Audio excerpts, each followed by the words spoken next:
జగన్మోహన్ రెడ్డిపై గులకరాయి కేసులో ట్విస్ట్ చోటు చేసుకుంది. సో ఆ గులకరాయి విసిరింది ఒక మైనర్ బాలుడని ఇంకొంతమంది కూడా ఆయనతో పాటు ఉన్నారని ఒక వార్తా కథనాలు సోషల్ మీడియాలో వైరల్ అవుతున్నాయి.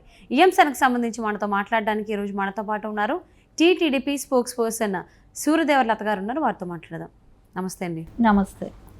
జగన్పై గులకరాయి విసిరింది ఒక మైనర్ బాలుడని ఆయనతో పాటు ఇంకొంతమంది కూడా ఉన్నారు అని చెప్పేసి ఒక కొత్త ట్విస్ట్ వచ్చింది ఈ కేసులో.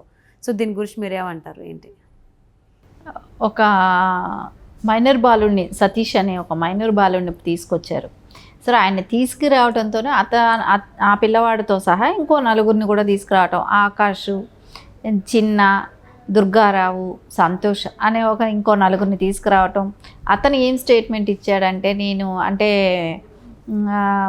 ఫుట్పాత్ మీద వేసే ఆ రాళ్ళు ఒకటి తీసుకొని దాన్ని జోబులో పెట్టుకొచ్చానని చెప్పి అతను చెప్పినట్టు అనేది ఫస్ట్ స్టార్టింగ్ ఒక న్యూస్ వచ్చిందనమాట. తర్వాత వచ్చిన న్యూస్, అతన్ని పోలీస్ స్టేషన్కి తీసుకెళ్ళి ఇంట్రాగేషన్ స్టార్ట్ చేసినప్పుడు అతనేం చెప్తున్నాడంటే, నాకు ఒక క్వార్టర్ బాటిల్ 350 రూపాయలు డబ్బు ఇస్తానని చెప్పి తీసుకొచ్చారన్నట్టు అక్కడికి. వాళ్ళు ఓన్లీ లిక్కర్ బాటిల్ ఒకటి చేతికి ఇచ్చి డబ్బులు ఇవ్వకుండా ఉన్నట్టు. సో ఇవ్వలేదనే కోపంతో నేను రాయి విసిరానని చెప్పటం. సో ఇవన్నీ చూస్తూ ఉంటే అసలు ఎక్కడ ఏది కూడా సింక్ అవ్వట్లా. సరే, అతనికి ఓన్లీ 350 రూపాయల కోసం కొడతాడా అని అంటే అది నమ్మశక్యం కాని మాట. ఎందుకంటే వాళ్ళకు కూడా తెలుసుంటుంది, సీఎం మీద రాయేయటం అంటే ఆషామాషి కాదు. ఎంత దాని మీద మూలాన తీవ్రమైన పరిణామాలు ఉంటాయనేది తెలుస్తుంది కదా, ఎంత చిన్న వాళ్ళకైనా కూడా. అది కూడా కరెక్ట్ షాట్ పెట్టి అట్లా కొట్టడమే కానివ్వండి, ఆ ఒక్క రాయి వెళ్ళి ఇద్దరికి తగిలిందని చెప్పి వాళ్ళు చెప్పటమే కానివ్వండి, ఇద్దరు పెద్ద పెద్ద బ్యాండేజ్లు వేసుకున్న తీవ్రతను చూస్తే మనకు, అంటే బ్యాండేజ్లు పెద్దవి కానీ ఆ రాయి పడిన తీవ్రత చూస్తే ఇద్దరికి తగిలింది. ఇద్దరికి ఎలా తగులుతుంది? జనరల్గా అయితే ఒక రాయితో కొట్టినప్పుడు ఒకళ్ళకి తగిలి కింద పడిపోయే ఆస్కారం ఉంటుంది. కానీ అది ఇద్దరికి తగిలింది అంటమే కానివ్వండి, ఆ తగిలినప్పుడేమో ఆయన అక్కడ సిట్టింగ్ ఎమ్మెల్యే, ఇప్పుడు కంటెస్ట్ అయిపోయే ఎమ్మెల్యే క్యాండిడేట్, ఆయనేమో ఏమీ చెప్పలేదు ఫస్ట్ తగిలినప్పుడు. తర్వాత చూస్తే నెక్స్ట్ డే మార్నింగ్ అంతా పెద్ద బ్యాండేజ్ కన్ను మీద మొత్తం వేసేశారు. అది జగన్మోహన్ రెడ్డి కూడా చిన్న ఒక గీసుకుపోయినట్టున్న దాన్ని కిందంతా నలుపు, కన్ను కిందంతా నల్లగా చేయటం. సో అది కూడా సీజీ వర్క్ చేయటమే. కానీ ఇవన్నీ చూస్తుంటే మళ్ళీ ఎవరో ఒక సతీష్ అనే కుర్రాన్ని పట్టుకొచ్చేసి అతను మైనర్ అంటాం. అతను చెప్పేది ఏంటి, లిక్కర్ బాటిల్కిను 350కి వచ్చానంటాం. ఇవన్నీ చూస్తుంటే ఎక్కడ కూడా ఏది సింక్ అవ్వట్లేదు మనకు. సరే, ఏదేమైనా కూడా ప్రతిపక్షాలు అన్నీ కూడా సిబిఐకి ఇవ్వాలి. పోలీసుల వైఫల్యం కనపడుతుంది. సో పోలీసులు కూడా ఏం చేశారు, నిన్న ఏం చెప్పారంటే, నగర కమిషనర్గా చేస్తున్న రానా గారు ఏం చెప్పారు, సో 2 లక్షల పారితోషికం ఇస్తాం మీకు, ఎవరు వాళ్ళు కనిపెట్టి చెప్పండి అని అన్నారు. సరే, 2 లక్షలకు అంటే ఎవరైనా కూడా అక్కడ సీసీ ఫుటేజ్ అనేది ఉండాలి. ఇప్పుడు నచ్చకపోతే ఒకళ్ళ మీద ఒకళ్ళు చాడీలు చెప్పటమో, లేకుంటే 2 లక్షలు ఆశకు పడి ఎవరి మీదైనా చెప్పటమో ఏదో ఒకటి జరిగింది అనుకోండి, దాని పరిణామం ఎంత తీవ్రంగా ఉంటుంది. అది కాదు కదా. ఒక పోలీసు వాళ్ళు ఇంత టెక్నాలజీ ఉన్న రోజుల్లో 2 లక్షలు ఇస్తాము మీరు ఎవరో చెప్పండి అని అంటాం కాదు కదా. ఆ రోజు పనిచేయాల్సిన కెమెరాలు ఏమైనాయి, డ్రోన్ కెమెరాస్ ఉండాల్సింది, అవన్నీ ఏమయ్యాయి, కరెంటు పోయినప్పుడు ఎందుకు ఆయన బయట వచ్చారు, ఇవన్నీ చాలా 1,00,000 క్వశ్చన్స్ అక్కడ మనకు కనపడుతున్నాయి. దానికి ఆన్సర్ చేయలేక సో వాళ్ళు ఏదో ఒకటి క్రియేట్ చేయడానికి ట్రై చేశారు. డిపార్ట్మెంట్ ఫెయిల్యూర్ అక్కడ పక్కగా కనపడుతుంది. కాబట్టి ఈరోజు డిపార్ట్మెంట్ ఏదైనా కవర్ చేసుకునే విధానంలో ఎవరినో పట్టుకొచ్చి, ఆ రోజుల్లో కోడికత్తి సీనుని అయితే ఒక 5 ఏళ్ల క్రితం ఎలా పట్టుకొచ్చారో ఈరోజు సేమ్ అలాంటిదే ఇప్పుడు మళ్ళా స్టార్ట్ అయిందనేది అనిపిస్తుంది. ఇక్కడ ఎక్కడ కూడా నిజాయితీ అనేది డిపార్ట్మెంట్లో నుంచి కనపడడం లేదు. సో అందుకే అనిపిస్తుంది, ఇప్పుడు నారా చంద్రబాబు నాయుడు గారికి కూడా రాయి విసిరారు. గాజువాక, అది చిత్తూరు దగ్గర జరిగింది, అది వేరే విషయం. ఇక్కడ గాజువాకలో కూడా నెక్స్ట్ డే గాజువాకలో కూడా రాయి విసిరారు.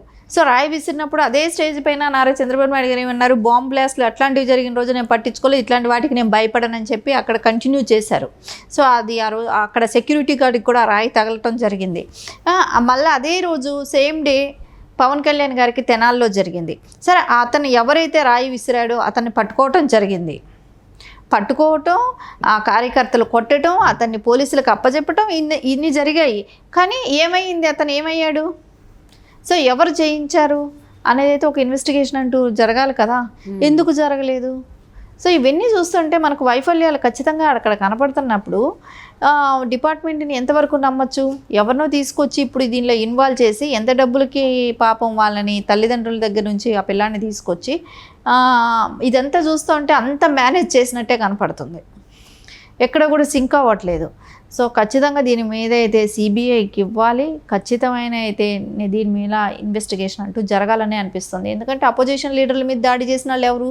అయితే సరే ఇక్కడ మందు బాటలు 350 అంటున్నారు. సో అపోజిషన్ వాళ్ళ మీద చేసిన వాళ్ళని పట్టించితే కూడా ఎందుకు యాక్షన్ తీసుకున్న దాఖలా లేదు? అక్కడ ఏంటి మెసేజ్ ఏమొచ్చింది? అక్కడ ఏం చెప్పట్లేదు కదా ఇప్పటి వరకు. అరెస్ట్ చేసి 2 days అయింది కదా. సార్ అతను ఇంతకీ కస్టడీలో ఉన్నాడా, వదిలేశారా, కేసు పెట్టారా, పెట్టలేదా, అరెస్ట్ చేశారా లేదా, ఏం జరిగింది? సో దాని మీద ఒక క్లారిటీ ఇవ్వాల్సిన అవసరం ఉంది కదా. అంటే అపోజిషన్ నాయకుల మీద పడినప్పుడు అది రాళ్ళు పడితే అది పరిగణలోకి తీసుకోరా? ఇదంతా చూస్తూ ఉంటే మొత్తం ఏపీలో మొత్తం అల్లకల్లోలం సృష్టించి రాజకీయాలకు ముందు ఇలాంటి భయభ్రాంతులకు గురి చేయటమే కానివ్వండి, రేపు పొద్దున క్యాంపెయిన్కి రావాలంటే ప్రజలే కానివ్వండి, నాయకులే కానివ్వండి భయపడే విధంగా, అంటే రేపు పొద్దున జనసమూహం చేరితే కూడా ఇలాంటి గొడవలు జరుగుతాయి అనేలాగా సృష్టించడమే కానివ్వండి, ఇవన్నీ అనేది వైసీపీ వాళ్ళు చేస్తున్న కుట్ర కిందే తీసుకోవాల్సి వస్తుంది. అలాగే మైనర్ బాలుడు తల్లిదండ్రులకు కూడా ఏదో డబ్బులు ఇచ్చారనేటువంటి వార్త కూడా బయట వినిపిస్తుంది. అది ఎంతవరకు వాస్తవం అయి ఉండొచ్చు అంటారు? ఖచ్చితంగా మనం ఒకటి ఆలోచిస్తే ఇక్కడ ఎక్కడా కూడా ఆ పిల్లాడు సతీష్ అనే కుర్రాడు చేశాడు అనేది అయితే సింక్ అవ్వట్లేదు. అతను చెప్పిన రీజన్ కూడా కరెక్ట్గా అనిపించట్లేదు. సరే 350కి చేశాడా అని అంటే 350కి కరెక్ట్గా ఒక రాయి ఇసరటం, ఇద్దరి మీద చీకట్లో వెళ్ళటం, ఇవన్నీ సాధ్యమయ్యే పనులు కాదు. సో ఆ పిల్లాడి మీద నింద తన మీద తను వేసుకుంటున్నాడు. అంటే ఒక చిన్న రీజన్ చెప్పేస్తే సో తన మీద కేసు లేకుండా ఉండటానికిను, ఆ పిల్లాడు మైనర్ అనటానికిను ఇవన్నీ పట్టుకురావటం అనేది జరిగిందనేది మనకి ఇక్కడ స్పష్టంగా కనపడుతుంది. ఆ తల్లిదండ్రులను కూడా మేనేజ్ చేసి డబ్బులు ఇచ్చో భయపెట్టు ఏదో ఒకటి ప్రలోభాలకి గురి చేసి తీసుకొచ్చుంటాడని అయితే కనపడుతుంది. ఒక సీఎంను కొట్టే వ్యక్తి 350కి కోసం కొడతారనేది అయితే నమ్మకం కుదరట్లేదు కదా. సో ఏదైతే మనకు గతంలో కూడా ఏం జరిగాయో మనకి అన్నీ తెలుసు కాబట్టి సో ఎలక్షన్స్ ముందు స్టంట్ లాగానే కనపడుతుంది. ప్రజాదరణ అసలు లేదు కాబట్టి జగన్మోహన్ రెడ్డికి. సో ఇట్లాంటి నా మీద కుట్ర జరుగుతుంది, నన్ను కొట్టారు అని ఆయన మీద హత్యా ప్రయత్నం అని, అంటే గులకరాయితో హత్యా ప్రయత్నం కూడా చేసేవాళ్ళు ఉంటారనేది వాళ్ళ మూలానే తెలుస్తుంది మనకు. వైసీపీ నాయకులు సాక్షి మీడియా మూలానే తెలుస్తుంది. అలాంటి నా మీద హత్యా ప్రయత్నం అని చెప్పి ఆయన వేసుకుంటూ ప్రజలు లేక అపోజిషన్ పార్టీ మీద తోద్దామనే ఒక నిర్ణయంతో వెళ్ళాడు. ఇప్పుడు ఏమైంది? పోలీస్ డిపార్ట్మెంట్ వైఫల్యం అనేది పక్కాగా ఇక్కడ కనపడుతుంది. కాబట్టి రేపొద్దున డీజీపీని ఆయన ఎవరినైతే ఏరుకోరి తెచ్చి వేసుకున్నాడో ఇప్పుడు వాళ్ళందరినీ మార్చాల్సిన పరిస్థితి కూడా కనపడుతుంది. కాబట్టి ఏపీలో అవన్నీ జరగకుండా పోలీసుల వైఫల్యాన్ని కప్పిపుచ్చుకోవటం కోసం ఎవరో సతీష్ అనే కుర్రాన్ని పట్టుకురావటం, సో ఈ స్టోరీ అంతా అల్లటం అనేది మనకు కనపడుతుంది. జగన్పై గులకరాయి కేసులో కొత్త ట్విస్ట్ వచ్చింది. ఇప్పటి వరకు కూడా అదంతా ప్రతిపక్షాలు చేసినవి జగన్మోహన్ రెడ్డిని హతమార్చడానికి, మట్టుపెట్టడానికి చేశారని చెప్పి చాలామంది వైసీపీ నాయకులు మాట్లాడడం జరిగింది. కానీ ఇప్పుడు తీరా చూస్తే అదొక మైనర్ బాలుడు కంటిన్యూ. కానీ ఇప్పుడు చూస్తే ఒక మైనర్ బాలుడు చేసినటువంటి ఘటన అనేటువంటి దానికి సంబంధించి కథనాలు వస్తున్నాయి. కానీ పోలీసులు ఇంకా నిర్ధారించినట్టుగా ఎక్కడా లేదు. సో మరి చూద్దామండి, సతీషే చేశాడా లేకపోతే ఇంకెవరు చేశారు ఏంటి అని. ఒక 350 రూపాయలకే చేశాడా మీరు అన్నట్టు చాలామందికి అనుమానాలు వ్యక్తమవుతున్నాయి. చూద్దాం అసలు ఏం జరుగుతుంది ఏంటి అనేది. ఇది